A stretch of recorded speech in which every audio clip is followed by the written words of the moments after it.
Hi Mark, this is a reply to your 2.03 questions for atheists, and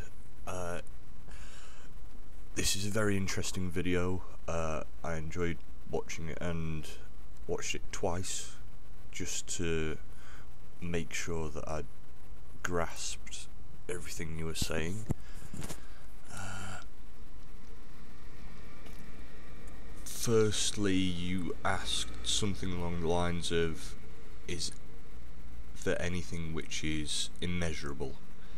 And I would have to say, no, everything which has something which can be measured can be measured.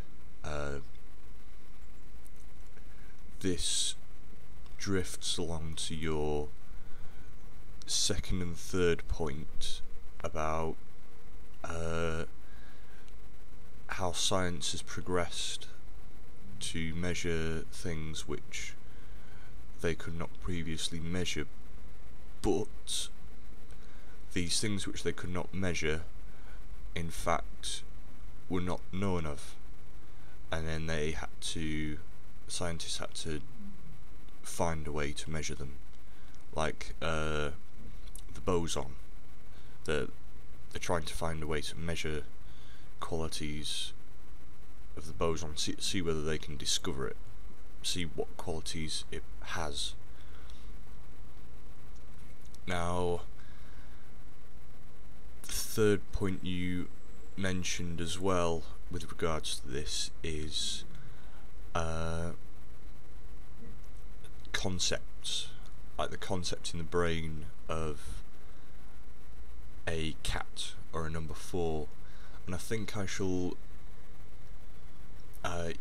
mentioned on your profile, which I checked out briefly, that you were a computer scientist or something. You had or am I got the completely wrong person?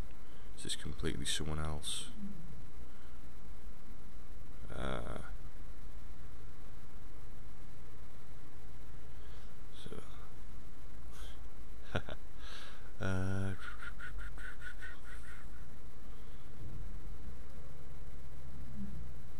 Yeah, I can't find where I saw this, so I'm going to... Oh, where have you gone? Bugger. Going to use the concept of computers.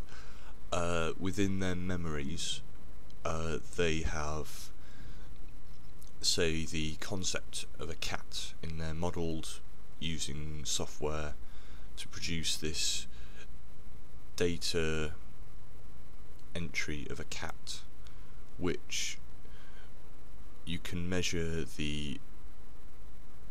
by measuring, you can measure the qualities that the software has assigned to the cat, but you cannot measure the cat itself because it's a concept. It doesn't exist at all. That it's just a concept. The same with the number 4. You can have 4 things, but you cannot. The concept 4 does not exist. It's just a concept. It's immeasurable in that sense because it doesn't actually have any qualities which can be measured. I think that kind of covers my view on that point there which you had, and I think your final point was with regards to the trend of things we're measuring getting bigger and bigger and bigger and smaller and smaller and smaller, the holes as they're termed. With regards to this, first of all I'll ask, do you mean that this God which you believe in, not a man sitting on a throne in the sky or anything as you say in the video, but this God, is it then infinitely small at the same time infinitely big? It's just a question. with regards to that point, and with my answer to it, there are limits to how small or how big something can be.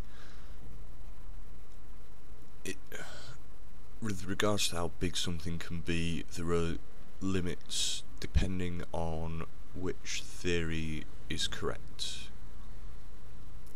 about the origins of the universe, whether it's split off from another universe or whether it is the whole, that's it, it's just a one-off event or something along them lines. If it's a one-off event, then the absolute upper limit is the universe, that's it. Everything you measure is inside it, and you can measure it. Then there is the smallest, which physicists may continue to get smaller and smaller until they get to fundamental particles, which are the smallest. And beyond that, there should be nothing smaller, because they are fundamental. And I'm no physicist, but I believe that they are getting close to the limit. That this is what they're discovering now is the end with regard to the smallest scale, and then it's just the upper scale which they have to look to, and this is the end of my response to this.